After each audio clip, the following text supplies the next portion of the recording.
ತಾಳಿ ಒಳಗಡೆ ಏನು ಇಬ್ರು ಗುಸು ಗುಸು ಅಂತ ಏನೋ ಮಾತಾಡ್ತಿದ್ದೀರಲ್ಲ? ಆಹಾ, ಏನಿಲ್ಲ ಅಮ್ಮ. ಮನಸ್ವಿನಿ ನಮ್ ಊರಿಗ್ ಮೊದಲನೇ ಸಲ ಬರ್ತಿರೋದಲ್ವಾ, ಊರ್ ನೋಡ್ಬೇಕು ಅಂತ ಆಸೆ ಪಟ್ಲು. ಆ ಬೆಟ್ಟದ ಮೇಲಿಂದ ನೋಡಿದ್ರೆ ನಮ್ ಇಡೀ ಊರೇ ಕಾಣಿಸುತ್ತಲ್ಲ, ಅದನ್ ತೋರಿಸ್ತೀನಿ ಅಂತ ಹೇಳ್ತಿದ್ದೆ. ಮಯೂರಿ ಒಂದ್ ನಿಮಿಷ, ಅಂಜಿನ ಕರ್ಕೊಂಡು ಹೋಗ್ಬಿಡು. ನಾನು ಬೆಟ್ಟ ಹತ್ತದ ಈ ಉರಿ ಬಿಸಿಲಲ್ಲಿ? ನೋವೆ ಟ್ಯಾನ್ ಆಗ್ಬಿಟ್ಟು ನನ್ ಬ್ಯೂಟಿ ಎಲ್ಲ ಹಾಳಾಗ್ಬಿಡುತ್ತೆ. ಸರಿ, ಹಾಗಾದ್ರೆ ನೀವೆಲ್ರೂ ಪ್ರದಕ್ಷಿಣೆ ಮುಗಿಸೋಷ್ಟೊತ್ತಿಗೆ ನಾನು ಮನಸ್ವಿನಿ ಹೋಗ್ ಬಂದ್ಬಿಡ್ತೀವಿ. ಹೋಗೋಣ? ಸರಿ, ಹುಷಾರಾಗಿ ಹೋಗಿ ಬನ್ನಿ. ಬನ್ನಿ ಎಲ್ರು ಪ್ರದಕ್ಷಿಣೆ ಹಾಕೋಣ. ಮಯೂರಿ ಅವ್ರ ಭೂಮಿ ಏನ್ ಇವಾಗ ಭೂಮಿ ಅಲ್ಲ, ಅಜಿತ್ ಹೆಂಡ್ತಿನೂ ಅಲ್ಲ. ನನ್ ಮಾತಿಂದ ನಿನಗ್ ಹರ್ಟ್ ಆಗ್ತಿದೆ ಅಂತ ನನಗ್ ಗೊತ್ತು. ಆದ್ರೆ ವಿಧಿ ಇಲ್ವಲ್ಲ ಭೂಮಿ. ನೀನು ಮನಸ್ವಿನಿ ಅಂತ ಅಜ್ಜಿ ಮುಂದೆ ನಾಟಕ ಶುರು ಮಾಡಾಗಿದೆ. ಅದ್ರ ಪ್ರಕಾರ ನೀ ಇನ್ನು ಮದ್ವೆ ಆಗ್ದಿರೋ ಕನ್ಯೆ. ಅದ್ರ ಪ್ರಕಾರನೇ ನಡ್ಕೋಬೇಕ್ ತಾನೆ? ಮಯೂರಿ ಅವ್ರೆ, ನಾನ್ ಬೇಕು ಬೇಕು ಅಂತ ಏನು ಮಾಡ್ಲಿಲ್ಲ. ಅರ್ಶನ ಕುಂಕುಮ ನೋಡಿದ ತಕ್ಷಣ ಸುಮಂಗಲಿಯವ್ರು ಮಾಡೋ ಮೊದಲನೇ ಕೆಲ್ಸ ಏನ್ ಹೇಳಿ? ಅದನ್ನ ಹಚ್ಕೊಂಡು ಗಂಡನ್ ಶ್ರೇಯಸ್ನ ಅರ್ಸ್ಕೋತಾರೆ. ಅದನ್ನೇ ನಾನು ಮಾಡಿದ್ದು. ನನ್ಗ್ ಗೊತ್ತು ನಾನ್ ಮಾಡಿದ್ ತಪ್ಪೆ. ಸುತ್ತಮುತ್ತ ಯಾರಿದ್ದಾರೆ ಅನ್ನೋ ಪ್ರಜ್ಞೆ ಇರ್ಬೇಕಿತ್ತು. ಮಯೂರಿ ಅವ್ರೆ, ನಿಮಗ್ ಚೆನ್ನಾಗ್ ಗೊತ್ತಲ್ವಾ ನಾನ್ ಯಾಕ್ ಮನಸ್ವಿನಿಯಾಗಿ ನಾಟಕ ಮಾಡೋದಕ್ ಒಪ್ಕೊಂಡೆ ಅಂತ? ನಮ್ಮತ್ತೇನು ಅವ್ರತ್ತೇನು ಒಂದ್ ಮಾಡ್ಬೇಕು ಅನ್ನೋ ಉದ್ದೇಶದಿಂದ. ಮಯೂರಿ ಅವ್ರೆ, ನೀವ್ ಬಂದ್ ಇವತ್ ನನ್ನ ಕಾಪಾಡಿರ್ಲಿಲ್ಲ ಅಂದಿದ್ರೆ ದೊಡ್ಡ ರಾಧ ಅಂತಾನೆ ಆಗ್ತಾ ಇತ್ತು. ನೀವ್ ನನ್ನ ಕಾಪಾಡ್ಬಿಟ್ರಿ. ನಿಮ್ ಉಪಕಾರನ ನಾನ್ ಯಾವತ್ತೂ ಮರೆಯಲ್ಲ. ತುಂಬಾ ಥ್ಯಾಂಕ್ಸ್ ಮಯೂರಿ ಅವ್ರೆ. ಅಯ್ಯೋ, ಆಗಿದ್ದಾಯ್ತು ಬಿಡು. ಇನ್ಮೇಲಿಂದ ಹುಷಾರಾಗಿರು. ಹೇಗಿದ್ರು ಬೆಟ್ಟ ತೋರ್ಸ್ಕೊಂಡ್ ಬರ್ತೀನಿ ಅಂತ ಸುಳ್ಳು ಹೇಳಿದೀನಿ. ಅದನ್ ನಿಜ ಮಾಡ್ಬೇಕು ಅಂದ್ರೆ ಹೋಗ್ ಬರೋಣವಾ? ಈ ಉರಿ ಬಿಸಿಲಲ್ಲಿ ಬೆಟ್ಟ ಹತ್ತದ? ಯಾರು ಹತ್ತತಾರೆ? ಯಾರು ಹತ್ತಲ್ಲ ಭೂಮಿ. ನಾವ್ ಹತ್ಕೊಂಡ್ ಬಂದಿದೀವಿ ಅಂತ ಅವ್ರಿಗೆ ನಂಬಿಸ್ಬೇಕಲ್ಲ. ಅದಕ್ಕೋಸ್ಕರ ಒಂದ್ ಸ್ವಲ್ಪ ಟೈಮ್ ಸ್ಪೆಂಡ್ ಮಾಡ್ಲೇಬೇಕು. ಇಲ್ಲ ಅಂದ್ರೆ ಅವ್ರ ಕಣ್ಣಿಗ್ ಬೀಳ್ತೀವಿ. ಮತ್ತೀಗ ನಾವೇನ್ ಮಾಡೋದು? ಇಲ್ಲೇ ಹತ್ರದಲ್ಲಿ ನಮ್ ಊರಿನ ನಾಗಪ್ಪನ್ ಶಿಲೆ ಇದೆ, ಅಲ್ಲಿಗೆ ಹೋಗಿ ದರ್ಶನ ಮಾಡ್ಕೊಂಡ್ ಬರೋಣ ಬಾ. ಭೂಮಿ, ಇದೆ ನಮ್ ಊರಿನ ನಾಗದೇವ್ರು. ಸಿಕ್ಕಾಪಟ್ಟೆ ಪವರ್ಫುಲ್. ನೀನ್ ಏನ್ ಬೇಡ್ಕೊಂಡ್ರು ಎಲ್ಲಾ ನೆರವೇರುತ್ತೆ. ಕಂಕಣ ಭಾಗ್ಯ ಇಲ್ದಿರೋರ್ಗೆ ಮದ್ವೆ ಆಗತ್ತೆ, ಮಕ್ಳಿಲ್ದಿರೋರ್ಗೆ ತಾಯಿ ಭಾಗ್ಯ ಸಿಗತ್ತೆ. ನೋಡು, ನೀನು ಸ್ಟ್ರಾಂಗ್ ಆಗಿ ಬೇಡ್ಕೊ. ಆದಷ್ಟು ಬೇಗ ಒಂದ್ ಪುಟಾಣಿ ಭೂಮಿನೋ ಸೀಳ್ತಾರಿ ಅಜಿತೋ ಮನೆಗ್ ಬರೋ ಹಂಗಾಗ್ಲಿ. ಅಪ್ಪ ನಾಗಪ್ಪ, ನಾನು ಸಾಹೇಬ್ರು ಯಾವಾಗ್ಲೂ ಜೊತೆಯಾಗೇ ಇರ್ಬೇಕು. ಶಕುನ ಸರಿ ಇಲ್ಲ. ಅದೇನಾಯ್ತು ಅಂದ್ರೆ?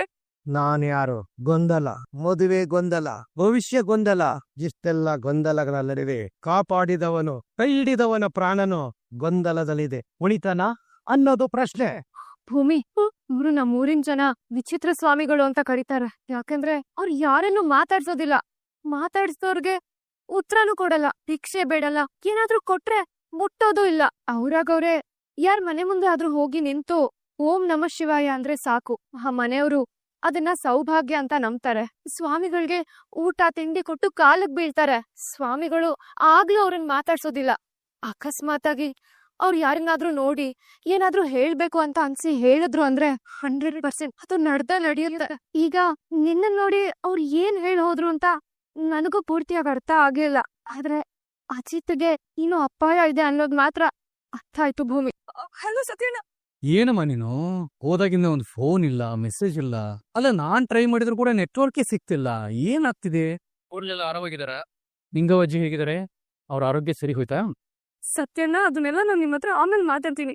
ಸಾಹೇಬ್ರು ಹೇಗಿದ್ದಾರೆ? ನಾನು ಆವಾಗ್ಲಿಂದ ಅವ್ರ ಫೋನ್ ಟ್ರೈ ಮಾಡ್ತಾನೆ ಇದೀನಿ. ಅವ್ರ ಫೋನ್ ಸಿಗ್ತಾ ಇಲ್ಲ. ಅವ್ರು ಎಲ್ಲಿದ್ದಾರೆ, ಹೇಗಿದ್ದಾರೆ, ಮುಟ್ಟಿಗಿದ್ದಾರೆ, ಸ್ಟೇಷನ್ ಅಲ್ಲಿ ಇದ್ದಾರ? ಅಲ್ಲ, ಅವ್ರು ಕೊನೆ ಸತಿ ಯಾವಾಗ ನಿಮ್ಗೆ ಫೋನ್ ಮಾಡಿದ್ರು? ಆಹಾ, ಒಂದೇ ಉಸಿರಲ್ಲಿ ಬಡ ಬಡ ಬಡ ಅಂತ ಇಷ್ಟೊಂದು ಹೇಳ್ಬಿಟ್ಲಲ್ಲ. ಅಲ್ಲ, ಇವಳಿಗೆ ಗಂಡನ ಮೇಲೆ ಇಷ್ಟೊಂದು ಪ್ರೀತಿ ಇದ್ದಿದ್ರೆ ಅವನ್ ಮುಂದೆ ಇವಳಿಗೆ ಹೇಳ್ಕೊಳಕ್ಕೇನು? ಇದನ್ನೆಲ್ಲ ನನ್ಗ್ಯಾಕೆ ಪ್ರಶ್ನೆ ಮಾಡ್ಬೇಕು? ಇರು, ಮಾಡ್ತೀನಿ. ನಿನಗಿಡೋ ಭಯಕ್ಕೆ ಎದ್ನೋ ಬಿದ್ನೋ ಅಂತ ಅಜಿತ್ನ ಹುಡ್ಕೊಂಡು ಹೋಗ್ಬೇಕು. ಹಾಗ್ ಮಾಡ್ತೀನಿ. ಸತ್ಯಣ್ಣ, ನಾನ್ ಮಾತಾಡ್ತಾ ಇರೋದು ನಿಮಗೆ ಕೇಳಿಸ್ತಿದ್ಯಾ? ಅಯ್ಯೋ, ಅವನ ಕತೆನ ನೀನ್ ಯಾಕಮ್ಮ ಕೇಳ್ತೀಯಾ? ಅದ್ ಯಾರೋ ಭಯಾನಕ ಸ್ಮಗ್ಲರ್ಸ್ ಅಂತೆ. ಹಿಡಿಯಕ್ ಒಂದು ಪೊಲೀಸರನ್ನೇ ಕೊಚ್ಚ ಹಾಕ್ಬಿಟ್ರಂತೆ. ಅಲ್ಲ ಪಾಪ, ಇಂಥವ್ನ ಕಮಿಷನರ್ ಸಾಹೇಬ್ರು ಅಂತವ್ರ ಕಡೆ ಕಳಿಸ್ಬಿಟ್ರಲ್ಲ. ಈಗ ಅವ್ನ್ ನೆನ್ಸ್ಕೊಂಡ್ಬಿಟ್ರೆ ನನಗೆ ಡವ ಡವ ಅಂತಿದೆ. ಏನ್ ಮಾಡ್ತಾರೋ ಅಂತ ಆತಂಕ ಶುರುವಾಗಿದೆ.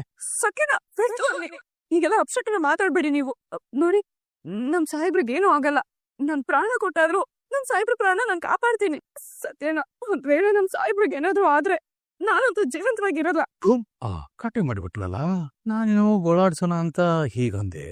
ಅಲ್ಲ, ಇವಳಿಗೆ ಗಂಡನ ಮೇಲೆ ಪ್ರೀತಿ ಹೆಚ್ಚಾಗ್ಲಿ ಅಂತ ಹೀಗೆಲ್ಲ ಹೇಳಿದ್ರೆ ಹತ್ತಿ ಬಿಟ್ಲಲ್ಲ ಹುಡುಗಿ.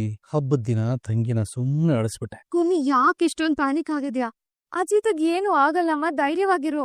ಮಯೂರಿ ಅವ್ರೆ, ನೀವೇ ಹೇಳಿದ್ರಿ ತಾನೆ ಆ ಸ್ವಾಮಿಗಳು ಹೇಳಿದ ಮಾತು ನಿಜ ಆಗುತ್ತೆ ಅಂತ. ಈಗ ನೀವೇ ನನಗ್ ಸಮಾಧಾನ ಮಾಡ್ತಾ ಇದೀರಲ್ಲ. ಈಗಾಗ್ಲೇ ತಾಳಿ ವಿಚಾರದಲ್ಲಿ ಅಪಚಾರ ಆಗಿದೆ. ಸಾಹೇಬ್ರು ಬೇರೆ ಯಾವ್ದೋ ಸ್ಮಗ್ಲರ್ನ ಹಿಡಿಯಕ್ ಹೋಗ್ತಿದಾರೆ.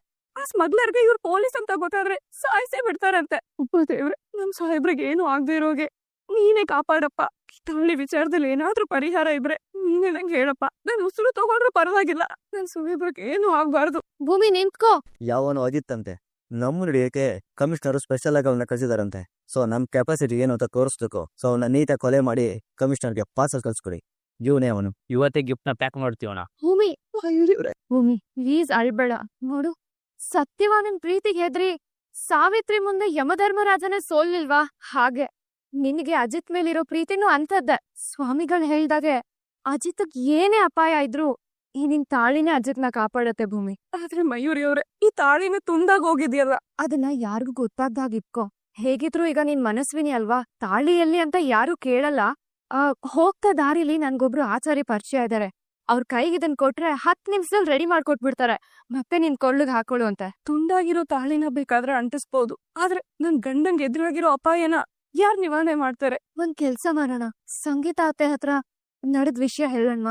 ಅವ್ರ ಇದಕ್ಕೇನಾದ್ರು ಪರಿಹಾರ ಹೇಳ್ಬೋದು. ನೀವ್ ಹೇಳ್ತಾ ಇರೋದ್ ಸರಿನೇ, ನಾವು ಅತ್ತೆ ಹತ್ರ ಎಲ್ಲ ಹೇಳ್ಬಿಡೋಣ. ಸರಿ ಬಾ. ಏನಾಯ್ತು? ಬೇಡ ಮಯೂರಿ ಅವ್ರೆ, ಯಾಕೆ ಬೇಡ. ಅತ್ತೆ ಹತ್ರ ಈ ವಿಷಯನ ಹೇಳೋದ್ ಬೇಡ. ಯಾಕ್ ಭೂಮಿ?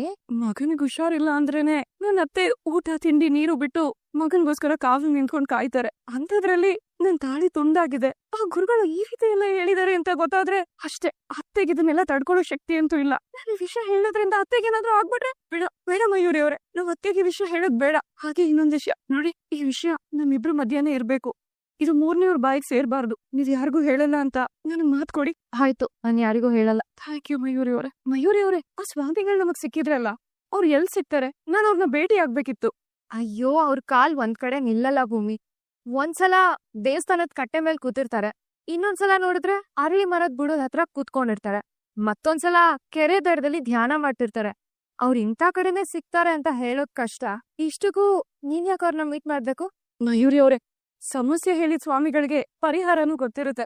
ಅದಕ್ಕೆ ನಾನು ಅವ್ರನ್ನ ಭೇಟಿ ಆಗ್ಬೇಕು. ಒಟ್ನಲ್ಲಿ ನಮ್ ಸಾಹೇಬ್ರಿಗೆ ಯಾವ ರೀತಿ ತೊಂದ್ರೆನೂ ಆಗ್ಬಾರ್ದು. ಅದಕ್ಕೆ ಕರೆಕ್ಟು. ಒಂದ್ ಕೆಲ್ಸ ಮಾಡೋಣ, ಈಗಷ್ಟೇ ಸಿಕ್ಕಿದ್ರಲ್ಲ ಅವ್ರು ನಮ್ಗೆ, ಇಲ್ಲೇ ಎಲ್ಲೋ ಇರ್ತಾರೆ ಖಂಡಿತ. ಒಂದ್ ಕೆಲ್ಸ ಮಾಡು, ನೀನ್ ಈ ಕಡೆ ಹುಡ್ಕು, ನಾನ್ ಆ ಕಡೆ ಹುಡುಕ್ತೇನೆ. ಸರಿ ಮಯೂರಿ ಅವ್ರು. ತಗೋ. ಯಾಕಂದ್ರೆ ಒಂಥರ ಇದೆಯಾ? ಏನಿಲ್ಲಪ್ಪ, ತನ್ನೆಲ್ಲ ಕೆಂಪಗಾಗಿದೆ. ಅಳ್ತಿದ್ಯಾ? ಅಯ್ಯೋ ಇಲ್ವಲ್ಲ. ಯಾಕೆ ಮನಸ್ವಿನಿ, ಏನಾಯ್ತು?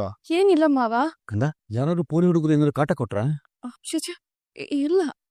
ಮನು, ಯಾರು ಏನಾದ್ರು ಕಾಟ ಕೊಟ್ಟಿದ್ರೆ ಹೇಳು, ಅವ್ರಿಗೊಂದು ಕತಿ ಕಾಣಿಸ್ಬಿಡ್ತೀನಿ. ನೀನ್ ಯಾವ್ದಕ್ಕೆ ಎದುರ್ಕೋಬೇಡಮ್ಮ, ಅವ್ರು ಯಾರು ಅಂತ ತೋರ್ಸೋ ಕೈ ನೋಡ್ಕೋತೀನಿ. ಬೀಳೋ ಏಟ್ಗೆ ಒಬ್ರೊಬ್ರು ಮೇಲಕ್ಕೆ ಎದ್ದೇಳ್ಬಾರ್ದು, ಹಾಗ್ ಹೊಡ್ದಾಕ್ಬಿಡ್ತೀನಿ. ಹೇಳು, ಯಾರು ಏನ್ ಮಾಡಿದ್ರು ಹೇಳು. ಅಯ್ಯೋ, ಹಾಗೇನಿಲ್ಲ ಅತ್ತೆ. ನಮ್ಮೂರಲ್ಲಿ ಅದು ನಿಂಗವಜ್ಜಿ ಫ್ಯಾಮಿಲಿ ಎದುರು ನಿಂತ್ ಮಾತಾಡೋ ಧೈರ್ಯ ಯಾರ್ಗಿದೆ? ಏನು ಇಲ್ಲ ಆತರ. ಅದೇನು ಸರಿಮ್ಮ, ಆದ್ರೆ ಇವ್ರ ಕಣ್ಣಲ್ಲಿ ನೀರಕ್ಕೆ. ಅದೇ ನಾವು ಬರ್ತಾ ನಾಗದೇವ್ರ ಗುಡಿಗೆ ಹೋಗಿದ್ವಲ್ಲ, ಗಾಳಿಗೆ ಧೂಳ್ ಹೋಯ್ತು ಅಷ್ಟೇ ಕಣ್ಣಿಗೆ, ಅಲ್ವಾ ಮನಸ್ವಿನಿ?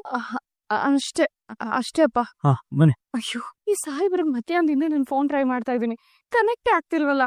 ಇಲ್ಲಿ ಬೇರೆ ನೆಟ್ವರ್ಕ್ ಕೂಡ ಸರಿಯಾಗಿಲ್ಲ. ನಮ್ ಸಾಹೇಬ್ರು ಹೇಗಿದ್ದಾರೆ ಏನು ಅಂತ ತಿಳ್ಕೊಳ್ಳೋದಕ್ ಪ್ರಯತ್ನ ಪಡ್ತಾ ಇದ್ದೀನಿ, ಆದ್ರೆ ಇಲ್ಲಿ ಫೋನೇ ಕನೆಕ್ಟ್ ಆಗ್ತಿಲ್ಲ. ಭೂಮಿ, ನೀನ್ ಇಲ್ಲಿದೀಯಾ? ನಾನ್ ನಿನಗೋಸ್ಕರ ಮನೆಯೆಲ್ಲ ಹುಡ್ಕಾಡ್ಬಿಟ್ಟೆ. ಅತ್ತೆ, ಏನ್ ವಿಷಯ? ಅದು ನೀವ್ ಮಧ್ಯಾಹ್ನ ದೇವಸ್ಥಾನಕ್ ಹೋಗಿದ್ರಲ್ಲ, ಆಗ ಅಜಿತ ಫೋನ್ ಮಾಡಿದ್ದ. ಅತ್ತೆ, ಸಾಹೇಬ್ರು ಹೇಗಿದ್ದಾರೆ ಅಂತ? ಹುಷಾರಾಗಿದ್ದಾರ? ಅವ್ರಿಗೇನೋ ತೊಂದರೆ ಆಗಿಲ್ಲ ತಾನೆ? ಅತ್ತೆ, 1000 ಸತಿ ಅವ್ರ ಫೋನ್ ಟ್ರೈ ಮಾಡ್ತಾ ಇದೀನಿ, ಅವ್ರ ಫೋನೇ ಸಿಗ್ತಿಲ್ಲ. ಒಂದ್ ವೇಳೆ ಕನೆಕ್ಟ್ ಆದ್ರೂ ಆ ಕಡೆಯಿಂದ ಮಾತಾಡೋದ್ ಕೇಳಿಸ್ತಾನೆ ಇಲ್ಲ ಅತ್ತೆ. ನನ್ಗೊಂದು ಒಳ್ಳೆ ಟೆನ್ಷನ್ ಆಗ್ಬಿಟ್ಟಿದೆ. ಭೂಮಿ, ಅವ್ನ್ ಫೋನ್ ರಿಸೀವ್ ಮಾಡ್ಲಿಲ್ಲ ಅಂತ ಇಷ್ಟೊಂದ್ ಟೆನ್ಷನ್ ಮಾಡ್ಕೋಬೇಕಾ? ಅಲ್ಲಮ್ಮ, 2 ದಿನ ಕಾಣ್ಲಿಲ್ಲ ಅಂತ ಯಾಕೆ ಇಷ್ಟೊಂದ್ ಗಾಬರಿ ಆಗ್ಬೇಕು? ಅದಾಗಲ್ಲ ಅತ್ತೆ. ಭೂಮಿ, ನೀನ್ ಅಜಿತನ್ ಬಗ್ಗೆ ಏನು ಟೆನ್ಷನ್ ಮಾಡ್ಕೋಬೇಡ. ಅವ್ನ್ ಆರಾಮಾಗಿ ಇದಾನೆ. ಹೊಸ ಜಾಗ, ಹೊಸ ಜನ ಅನ್ನೋದ್ ಬಿಟ್ರೆ ಅನುಕೂಲಕ್ಕೆ ಯಾವ ತೊಂದ್ರೆನೂ ಇಲ್ವಂತೆ. ಆಮೇಲೆ ಆದಷ್ಟು ಬೇಗ ಬರ್ತೀನಿ ಅಮ್ಮ ಅಂತ ಬೇರೆ ಹೇಳ್ದ. ಅತ್ತೆ, ನೀವ್ ನಿಜ ಹೇಳ್ತಿದ್ದೀರಾ? ಸತ್ಯ. ಆ ದೇವ್ರ ದಯದಿಂದ ನಮ್ ಸಾಹೇಬ್ರು ಚೆನ್ನಾಗಿದ್ದಾರೆ. ಅವ್ರಿಗೆ ಯಾವ್ದೇ ರೀತಿ ಅಪಾಯ ಆಗಿಲ್ಲ. ಭೂಮಿ, ಭೂಮಿ, ಅತ್ತೆ, ಅಜಿತ ನನ್ ಜೊತೆ 10 ನಿಮಿಷ ಮಾತಾಡ್ದ. ಆ 10 ನಿಮಿಷದಲ್ಲಿ 9 ನಿಮಿಷ ನಿನ್ ಬಗ್ಗೆನೆ ಮಾತಾಡ್ದ ಗೊತ್ತಾ? ಭೂಮಿ, ನನ್ ಮಗ ನಿನ್ ಮೇಲೆ ಪ್ರಾಣನೇ ಇಟ್ಕೊಂಡಿದ್ದಾನೆ ಗೊತ್ತಾ? ನನ್ನಿಂದ ನಮ್ ಸಾಹೇಬ್ರಿಗೆ ಯಾವ್ದೇ ರೀತಿ ಅಪಾಯ ಆಗ್ಬಾರ್ದು. ಅತ್ತೆಗೆ ಈ ತಾಳಿ ವಿಷಯನ ಹೇಳ್ಬಿಡ್ಲಾ? ಅತ್ತೆಗೆ ಎಲ್ಲ ವಿಷಯನೂ ಗೊತ್ತಿರುತ್ತೆ. ಅವ್ರೇನಾದ್ರೂ ಇದಕ್ಕೆ ಪರಿಹಾರ ಹೇಳ್ಬೋದು. ಇದೇ ಕರೆಕ್ಟ್. ಅತ್ತೆಗೆಲ್ಲ ವಿಷಯನೂ ಹೇಳ್ಬಿಡ್ತೀನಿ. ಭೂಮಿ, ಯಾಕ್ ಹಾಗ್ ನನ್ನನ್ನೇ ನೋಡ್ತಿದ್ಯಾ? ಏನಾದ್ರೂ ಹೇಳೋದಿತ್ತಾ? ಅದಕ್ಕೆ ಯಾಕೆ ಸಂಕೋಚ? ಹೇಳು ಮತ್ತೆ. ಅತ್ತೆ, ಅದು ಏನದು? ಅದು ಹೇಳು. ಅದು ನಾನ್ ದೇವಸ್ಥಾನಕ್ ಹೋಗಿದ್ನಲ್ಲ ಅಲ್ಲಿ ನನ್ ತಾಳಿ ಭೂಮಿ ಅಂಜು ಮಾಮ್ ಅಂತ ಕರೀತಿದ್ದಾಳಲ್ವಾ ದೇವಿಯನಿ ಏನಾದ್ರೂ ಬಂದಿದ್ದಾಳ ಸರಿ ಬಾ ಹೋಗ್ ನೋಡ. I miss you so much mom. I am so glad you are here. ನಾನು ಅಷ್ಟೇ ತುಂಬಾ ಮಿಸ್ ಮಾಡ್ಕೊಂಡೆ. ದಿವ್ಯಾನಿ ಇದೇನಿದು ದಿಢೀರ್ ಅಂತ ಬಂದ್ಬಿಟ್ಟಿದ್ಯಾ? ಅಲ್ಲ ನೀನ್ ಬರೋ ವಿಚಾರವಲ್ಲಿ ಮಾತು ಹೇಳಲೇ ಇಲ್ಲ. ನಿಮ್ಗೆಲ್ಲ ಸರ್ಪ್ರೈಸ್ ಕೊಡ್ಬೇಕು ಅನ್ನಿಸ್ತು, ಅದಕ್ಕೆ ಹೇಳ್ದೆ ಬಂದ್ಬಿಟ್ಟೆ. ನಂಗ್ ಖುಷಿ ಆಯ್ತು ದೇವ್ಯಾನಿ ಅಮ್ಮ. ಹೇಗಿದ್ದೀರಾ? ಅಜ್ಜಿ ಹೇಗಿದ್ದಾರೆ? ಪಲ್ಲವಿ ಅಕ್ಕ, ಸತ್ಯಣ್ಣ, ಮನೆ ಎಲ್ರೂ ಆರಾಮಾಗಿದ್ದಾರೆ. ನೀನ್ ಸರ್ಪ್ರೈಸ್ ಕೊಟ್ಟಿದ್ದೇನೋ ಸಂತೋಷನೇ, ಆದ್ರೆ ನಾವು ಅಲ್ಲಿಲ್ಲ, ನೀನು ದಿಢೀರ್ ಅಂತ ಬಂದ್ಬಿಟ್ಟಿದ್ಯಾ? ಮತ್ತೆ ಅಲ್ಲಿ ಅಮ್ಮ ಒಬ್ರೇ? ಅದೇ ನಾನು ಹೇಳ್ದೆ, ಬಟ್ ಅತ್ತೆ ಕೇಳ್ಬೇಕಲ್ಲ. ನೀನೇನು ಟೆನ್ಷನ್ ಮಾಡ್ಕೋಬೇಡ, ಯಾವ್ದನ್ನು ತಲೆಗೆ ಹಚ್ಕೋಬೇಡ, ಆರಾಮಾಗ್ ಹೋಗ್ಬಾ ಅಂತ ನನ್ನನ್ನ ಫೋರ್ಸ್ ಮಾಡಿ ಕಳ್ಸಿದ್ರು. ಹೌದಾ? ಸರಿ ಹಾಗಾದ್ರೆ. ಯಾರದು? ಅಮ್ಮ ಪಡೆದ. ಹೇಗಿದ್ದೀರಿ? ಆರೋಗ್ಯ ಹೇಗಿದೆ? ಇನ್ನೂ ಹೋಗಿಲ್ಲ, ಬದುಕೇ ಇದ್ದೀನಿ. ನೀನು ನಮ್ ರಮಣನ್ ಹೆಂಡತಿ ದೇವಯಾನಿ ಅಲ್ವಾ? ಚಿಕ್ಕ ವಯಸ್ಸಿಗೆ ತಾಳಿ ಭಾಗ್ಯನ ಕಳ್ಕೊಂಡ್ಬಿಟ್ಟಿಯಲ್ಲೇ ತಾಯಿ. ಎಲ್ಲ ನಮ್ಮ ಅಪ್ಪನ ಇಚ್ಛೆ. ಯಾರ್ಯಾರ್ಗೆ ಏನು ಅಂತ ಬರ್ದಿರ್ತಾನೋ ಅದೇ ನಡೆಯೋದು. ನಮ್ ಕೈಲೇನಿದೆ? ನದಿಲ್ ಕೊಚ್ಕೊಂಡು ಹೋಗೋನ್ಗೆ ಹುಲ್ ಕದ್ದಿ ಆಸರೆ ಅನ್ನೋ ಹಾಗೆ ದೇವ್ರು ನನ್ಗೆ ಈ ಮಗಳನ್ ಕೊಟ್ಟು ನನ್ನಲ್ಲಿ ಬದುಕೋ ಆಸೆ ಮೂಡಿಸ್ತಾ. ಎಲ್ಲ ಅಂತಿದ್ರೆ ಅವ್ರು ಹೋದ್ ದಿವ್ಸನೇ. ಆಯ್ತಾಯ್ತಾಯ್ತು ಅಲ್ವೇ? ನಿನ್ ಮಗಳಿಗೆ ಒಂಚೂರು ಸಂಸ್ಕಾರನೇ ಕಲ್ಸಿಲ್ವಲ್ಲ ನೀನು? ಅದೇನೋ ವಿಚಿತ್ರವಾಗಿ ಬಟ್ಟೆಗಳು ಹಾಕೋತಾಳೆ ನೋಡು, ಈಗ್ಲೂ ಹೆಂಗ್ ಹಾಕೊಂಡಿದ್ದಾಳೆ? ಬೀತಂತೆ ಮೇಲೆ ನಡೀತಾರಲ್ಲ ಒಂದು ಹಂಗ ಹಾಕೊಂಡಿದ್ದಾಳೆ, ಗತಿಂದಿರೋ ತರ. ಅದು ಇವಳು ಜಾಸ್ತಿ ಫಾರಿನಲ್ಲೇ ಇದ್ದು ಬೆಳೆದವಳು, ಅದಕ್ಕೆ ಅಲ್ಲಿನ ಸಂಸ್ಕೃತಿಗೆ ಅಡ್ಜಸ್ಟ್ ಆಗ್ಬಿಟ್ಟಿದ್ದಾಳೆ. ಅಲ್ಲೇ ಬಿಟ್ಬಿಡ್ಬೇಕಾಗಿತ್ತು, ಚೆನ್ನಾಗಿರ್ತಿತ್ತು. ಯಾವಾಗ್ಲೂ ಕೈಯಲ್ಲಿ ಫೋನ್ ಇಟ್ಕೊಂಡು ಮಾತಾಡ್ತಾ ಇರೋದು. ತೋಗಿ ಮಾಡೋದ್ ಬಿಟ್ರೆ ಬೇರೆ ಏನು ಕಲ್ತಿಲ್ಲ. ಅಡ್ಗೆ ಗಿಡ್ಗೆ ಏನಾದ್ರು ಕಲ್ಸಿದ್ಯಾ? ಅಯ್ಯೋ ನೀವು ಬೇರೆ, ಅಡ್ಗೆ ಮಾಡೋದ್ರಲ್ಲಿ ನನ್ ಮಗಳು ಎಕ್ಸ್ಪರ್ಟು. ಏನ್ ಬೇಕು, ದೇಸಿ, ನಾರ್ತ್, ಕಾಂಟಿನೆಂಟಲ್ಲು, ಇಟಾಲಿಯನ್. ಇಂಕ ಬರಲ್ಲ ಅಂತ ಹೇಳಂಗಿಲ್ಲ. ನೀವ್ ಈಗ ಚಿಟ್ಕೆ ಹೊಡೆಯೋಷ್ಟ್ರಲ್ಲಿ ಎಲ್ಲ ಮಾಡಿ ನಿಮ್ ಮುಂದೆ ಇಟ್ಬಿಡ್ತಾಳೆ. ನಾನು ಚಿಟ್ಕೆ ಹೊಡಿತೇನು, ತಂಬುಳಿ ಮಾಡ್ಸೋ ನಿನ್ ಮಗಳ ಕೈಲಿ. ಕೇಳಿಸ್ತೇನೆ ಪೇಟೆ, ನೀನೇ ನಿನ್ ಕೈಯಾರೆ ತಂಬುಳಿ ಮಾಡ್ಕೊಡ್ತೀಯಾ? ದನ್ನಜ್ಜಿ. ದಿವ್ಯಾನಿ, ನೀನ್ ಅಷ್ಟ್ ದೂರದಿಂದ ಬಂದು ಸುಸ್ತಾಗಿರ್ತೀಯ, ನೀನ್ ಹೋಗಿ ರೆಸ್ಟ್ ಮಾಡು. ನಾನು ನಿಂಗೆ ಬಿಸಿ ಬಿಸಿ ಕಾಫಿ ಮಾಡ್ಕೊಡ್ತೀನಿ. ಅಂಜು, ಅಮ್ಮನ್ ಕರ್ಕೊಂಡು ಹೋಗು. ಕಲ್ಲಿನೆ. ಹೋಗು. ಈ ಕಡೆನಾ? ಈ ಕಡೆ. ಕರ್ಕೊಂಡೆ. ಅತ್ತೆ, ಕಾಫಿ ಮಾಡ್ಕೊಡ್ತೀನಿ. ಅತ್ತೆ, ನೀನ್ ಒಳ್ಳೆ ಪಟ್ಟಿಗೆ ಬಾಯಿ ಪಡು. ಬಂದೆ. ಪ್ರತಿಯೊಂದ್ ಕಾಯಿಲೆಗೂ ಮದ್ದಿರೋ ಹಾಗೆ ಪ್ರತಿಯೊಂದ್ ಸಮಸ್ಯೆಗೂ ಒಂದ್ ಪರಿಹಾರ ಇದ್ದೇ ಇರತ್ತೆ. ಗೊತ್ತಾಗ್ದೇನೆ ತಾನೇ ಮಯೂರಿ ಅವ್ರೆ ನಾನು ಇಷ್ಟು ಯೋಚನೆ ಮಾಡ್ತಿರೋದು. ಇದಕ್ ಮುಂಚೆ ನಿನಗ್ ಯಾವ ಕಷ್ಟನೂ ಬಂದೇ ಇಲ್ವಾ? ಅದನ್ನ ಜಯಿಸ್ಕೊಂಡು ನೀನ್ ಮುಂದೆ ಬಂದೇ ಇಲ್ವಾ? ಸರಿನಪ್ಪ, ಮನೇಲಿ ಒಂದ್ ಪ್ರಾಬ್ಲಮ್ ಬಂದ್ರೆ ಏನ್ ಮಾಡ್ತಿದ್ದೆ? ಇನ್ನೇನ್ ಮಾಡ್ತಿದ್ವಿ, ಮನೆಯವರೆಲ್ಲ ಕೂತು ಆ ಪ್ರಾಬ್ಲಮ್ ಬಗ್ಗೆ ಎಲ್ರು ಮಾತಾಡ್ತಿದ್ವಿ. ಎಲ್ರು ಮಾತಾಡ್ತಿದ್ದಾಗೆ ಆ ಪ್ರಾಬ್ಲಮ್ ಒಂದ್ ಸೊಲ್ಯೂಷನ್ ಸಿಕ್ಬಿಡೋದು. ಅದನ್ನೇ ಇವಾಗ್ಲೂ ಯಾಕೆ ಮಾಡ್ಬಾರ್ದು ನೀನು?